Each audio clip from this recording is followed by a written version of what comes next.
안녕하세요. 2022학년도 9월 모의평가 한국지리 해설을 맡은 이진욱입니다.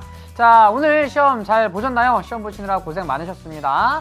자, 오늘 9월 모의평가가 드디어 마무리가 되었습니다. 이제 이로써 평가원이 주관하는 6월과 9월이라고 하는 두 개의 모의평가가 모두 마무리되었습니다. 이제 평가원 주관의 시험은 수능만 딱 하나 남아 있습니다.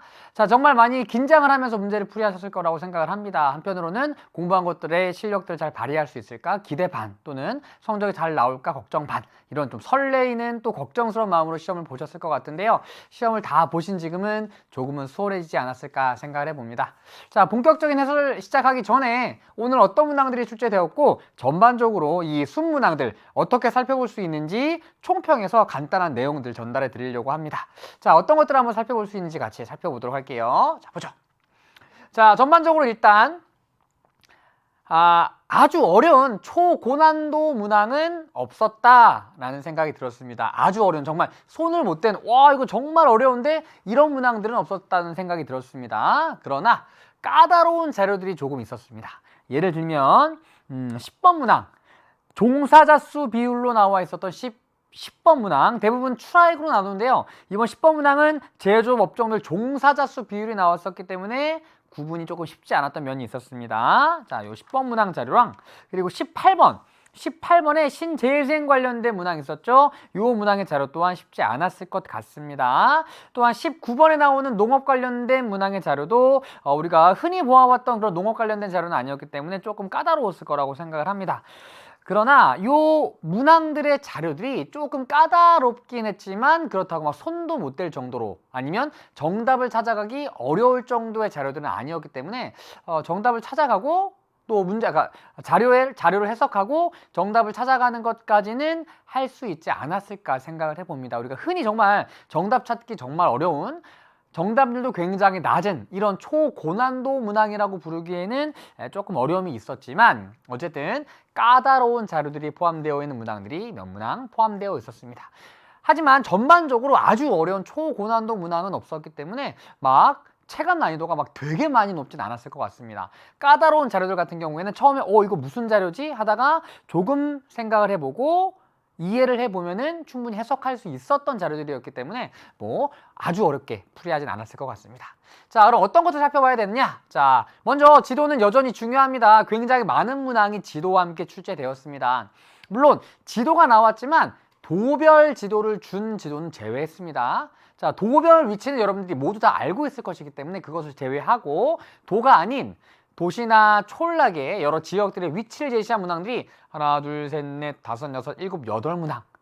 그래서 지도학습은 여전히 중요하다는 거, 이 지도에 대한 중요성은 정말 아무리 강조해도 지나치지 않는다는 거, 그리고 이번에는 그동안 흔히 출제되었던 지역들 이외에 자주 나오지 않았던 지역들도 조금 나왔었습니다. 자, 어쨌든 생소한 지역들이 나오더라도 당황하지 말고 일단 아는 지역들 위주로 풀어가시면 정답을 찾아갈 수 있도록 문제를 출제하니까요, 걱정하지 않으셔도 괜찮습니다. 예를 들면 이번에 고흥이 나왔었잖아요. 그런데 고흥을 몰라도 충분히 정답은 찾아갈 수 있었을 겁니다. 그러니까 새로운 지역이 나온다고 해서, 생소한 지역이라고 해서 당황하거나 어렵다고 생각하지 말자. 충분히 문제는 풀이할 수 있도록 출제합니다. 자, 그럼 어떤 문항들 중점적으로 살펴봐야 되느냐? 일단 연계 문항 좀 보죠. 연계 문항은 일단 9번 문항, 여기 9번 문항 산업별 취업자 수 관련된 문항이었습니다. 자, 근데 요 9번 문항이 수능 특강의 126페이지 3번 문항과 연계되었던 문항입니다. 그리고 16번 문항은 부산의 새 구와 관련된 문항이었는데요. 자, 최근에는 도시 내부 구조 관련된 문항들이 부산을 주제로 출제되는 경우가 많아지고 있습니다. 원래는 거의 서울로 출제가 되었었는데 최근에는 부산의 여러 구들의 특성을 비교하는 문항들의 출제 빈도가 높아지고 있다는 것이죠. 그 중에서도 강서구 같은 경우에는 조금 독특한 곳입니다. 그래서 부산의 강서구는 제조업이 굉장히 발달한 곳입니다. 그래서 주간인구 지수가 되게 높아요. 어쨌든 부산에서도 도심과 외곽 지역, 그리고 강서구라고 하는 제조업 발달 지역을 알아두었으면 조금 더 쉽게 접근할 수 있었던 문항이었다고 생각이 됩니다. 자, 그래서 제가 연계 문항을 두 문항 꼽아 보았지만 솔직히 말씀드리면 체감 연계율은 그렇게 높지 않았을 거라고 생각이 됩니다. 자, 그러나 어쨌든 수능에서는 수특과 수완에서 연계 문항이 출제될 가능성이 여전히 많이 남아 있습니다. 그래서 마지막까지 연계 문항들, 수능 특강과 수능 완성에 있는 문항과 자료들 꼼꼼하게 다시 한번 정리해 보셨으면 좋겠습니다.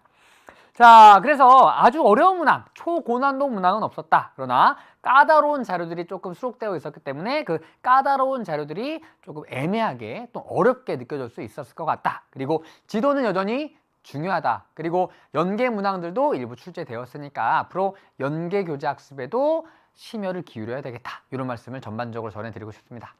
자, 어쨌든 드디어 9월 모의평가가 끝났습니다. 그리고 우리에게는 78일의 시간이 남아 있습니다. 결국 우리는 수능을 목표로 공부를 해 나가고 있는 것이고 9월 모의평가 또한 수능으로 가기 위한 하나의 장애물 또는 하나의 디딤돌 이런 역할을 하는 시험이라고 생각을 합니다. 그래서 결국 이 시험을 잘 보았냐 못 보았냐 이게 중요한 것이 아니라 이 시험에서 우리가 무엇을 얻어낼 수 있느냐 나의 방향성을 찾아갈 수 있느냐 이게 가장 중요한 부분이었다고 생각을 해요.